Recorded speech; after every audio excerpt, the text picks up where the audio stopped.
Alaikum warahmatullahi wabarakatuh. Continuing in our series on du'a, today I have chosen du'ās that are relatively rare. Most of us have probably never heard of them, even though they're in the Qur'an. And the first of them is from the tongue of Ibrahim alayhi salam, and the second is from the tongue of Musa alayhi salam. So we have two du'ās that have very similar meanings. And as I said, these are rare in the sense most people have never really contemplated or understood them. And in fact, we have narrations from the tabi'un. They're asking the Sahaba, what do these du'a mean? They didn't understand the meaning of these du'as. So they're very interesting du'as. The first of them, let's start with chronological in terms of the Qur'an. It is Surah Yunus, verse 85 to 86. When Musa was rushing away from Fir'aun, and Fir'aun's army was behind, they made a du'a to Allah. رَبَّنَا لَا تَجْعَلْنَا فِتْنَةً لِلْقَوْمِ الظَّالِمِينَ. O Allah, do not make us a fitna for the wrongdoers. Don't make the Muslims a test and a trial for the wrongdoers. What does it mean that the Muslims are saying, don't make us a fitna for the zalim people, for the wrong people? Let's move to the second du'a, which is similar in meaning, and it is Ibrahim alayhi salam and his followers. They're making a du'a. Remember, Ibrahim and his followers, they were being persecuted by the king and the rulers of their time. So they said, رَبَّنَا لَا تَجْعَلْنَا فِتْنَةً لِلَّذِينَ كَفَرُوا. O Allah, do not make us a fitna for the disbelievers. So we have two du'as that really have the same meaning. Don't make us a test and a trial, a source of fitna for those that have rejected you. What does it mean that you're asking Allah that we do not become a test for the kafir? لا تجعلنا فتة للذين كفروا لا تجعلنا فتة للقوم الظالمين. What does this mean? Some of the Sahaba were asked the same question. The tabi'un couldn't understand. So we actually have a number of interpretations. All of them are valid. As you know, the Qur'an comes with multiple meanings. It's not just one meaning. And wherever we can accommodate more meanings, we accommodate them. So even though there's more today, we'll summarize three meanings. What does it mean? Oh Allah, don't make us a fitna for those that have rejected you. Don't make us a fitna for those that are doing wrong. The first meaning, oh Allah, don't punish us at their hands. Don't cause those who reject you to test us. So Fir'aun is behind, Musa and his followers saying, oh Allah, don't let your adhab come through them on us. Don't use them, O Allah. Don't cause them to punish us, to kill us, to torture us. What if, O Allah, they were to capture us and they then test us and we don't pass that test? So don't make us a test for them. لا تجعلنا فتنة للقوم الظالمين. So this is a very clear meaning. That, oh Allah, whatever you do, don't cause them to win over us, destroy us, torture us, persecute us. Don't cause the test to be through them. Another meaning, and this is very interesting, and I chose these du'as because we are living in a minority amongst a non-Muslim land, so these du'as are very interesting where they're coming from. The second meaning, listen to this.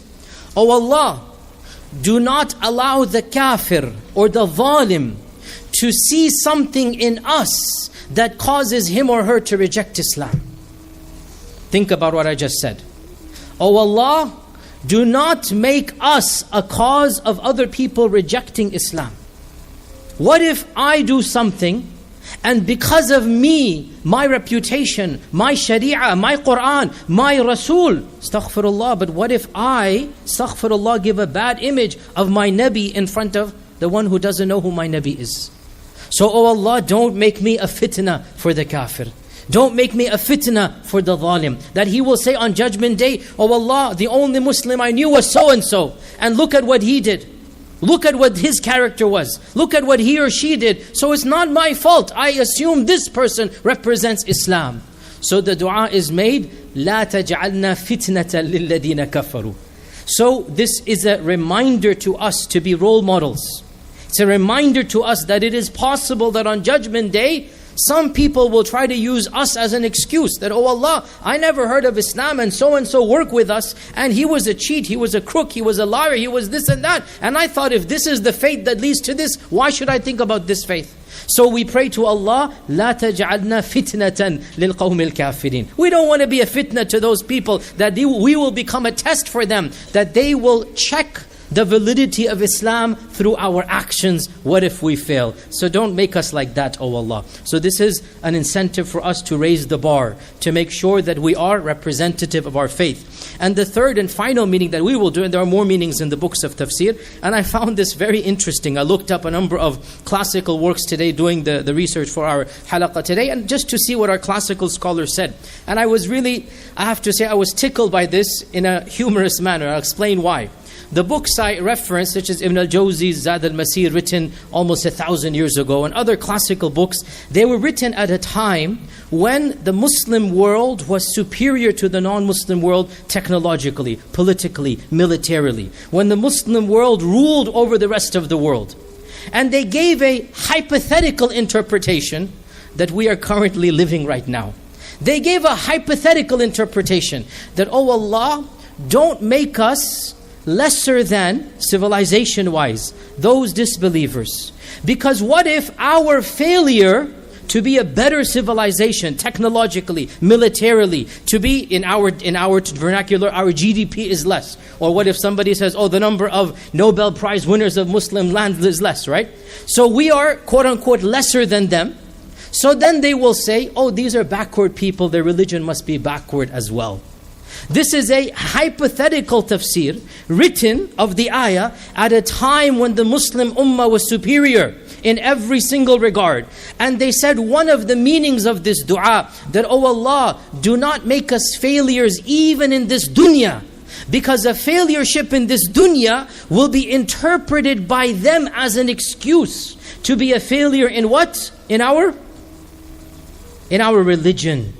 And subhanallah, we are currently one aspect of it. This hypothetical tafsir written 1,000 years ago, they couldn't imagine a world like that, but they said this is one du'a that will always make us the better of them. And subhanallah, how the tables have changed. And this is not the time to go into this tangent, but all of you are aware, and there is truth to this. This isn't a romanticized, nostalgic back reading of history. It is true that for 1,000 years, the Muslim ummah was technologically superior to every other civilization. The first person who translated the Qur'an into Latin, he was Roger of Ketton from England. He had gone to Andalus to study medicine, and he was studying medicine, and the Pope visited, and the Pope said, I want to find somebody who speaks fluent Arabic and can translate the Qur'an. So this medical student who had come, listen to this, from England.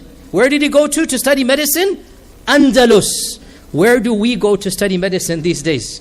Where do we go to the MCAT to go do our residency? Where the table has turned, right? This was a Britisher who had come to Toledo, Tulaytila, to study medicine.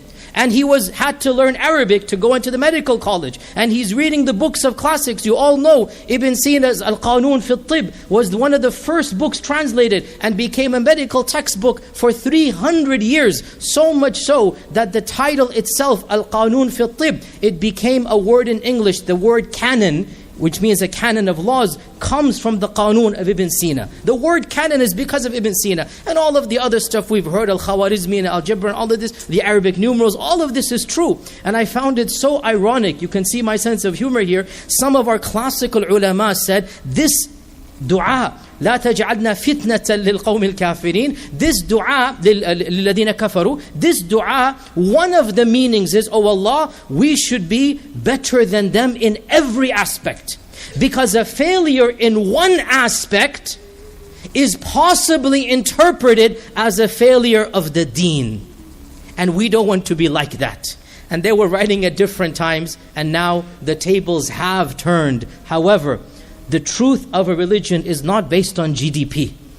It is true that some people interpret it that way, and it is true that the kafirin and the zalimeen make fun of our faith and say, oh, these guys, they have poor GDPs, these guys have few, Nobel Prize winners, etc., etc. But the truth of a religion is not based on this. It is based on answering the critical questions of life. Who created you? Where are you from? What is the purpose of life? As well, Let's put GDP aside, alhamdulillah, thumma alhamdulillah, in terms of akhlaq, in terms of hospitality, in terms of respect of the elder, in terms of some of the basic values of humanity. Alhamdulillah, it is well known the Muslim Ummah is the most generous. This has been proven demographically. The Muslim Ummah gives the most charity. The Muslim Ummah is the most charitable. The Muslim Ummah is the most faithful in terms of believing in God, in terms of observing the rituals. The very fact that every mosque in the world is packed to capacity every single night of this month, even though tomorrow morning all of us have to go to work. The very fact that Iman is thriving and alive when Iman in other faith traditions is going down. These are the signs of a true religion, not GDP. It is good if we had the GDP. It is good if we had the Nobel Prize. And once upon a time we did, for over 1,000 years. We don't have it anymore. رَبَّنَا لَا تَجْعَلْنَا فِتْنَةً لِلَّذِينَ كَفَرُوا. And also رَبَّنَا لَا تَجْعَلْنَا فِتْنَةً لِلْقَوْمِ الظَّالِمِينَ. This is a dua we should make continuously as a minority situation. We don't want to be a fitna, a test and a trial for those that have rejected Islam. We don't want them to reject Islam because of us. Our akhlaq and our morality and our code of conduct always has to be the best, so that they cannot use us as an excuse to reject our faith. So memorize this dua from the tongues of Musa and Ibrahim alayhi salam. رَبَّنَا لَا تَجْعَلْنَا فِتْنَةً لِلْقَوْمِ الظَّالِمِينَ and رَبَّنَا لَا تَجْعَلْنَا فِتْنَةً لِلَّذِينَ كَفَرُوا. And inshallah we will continue tomorrow.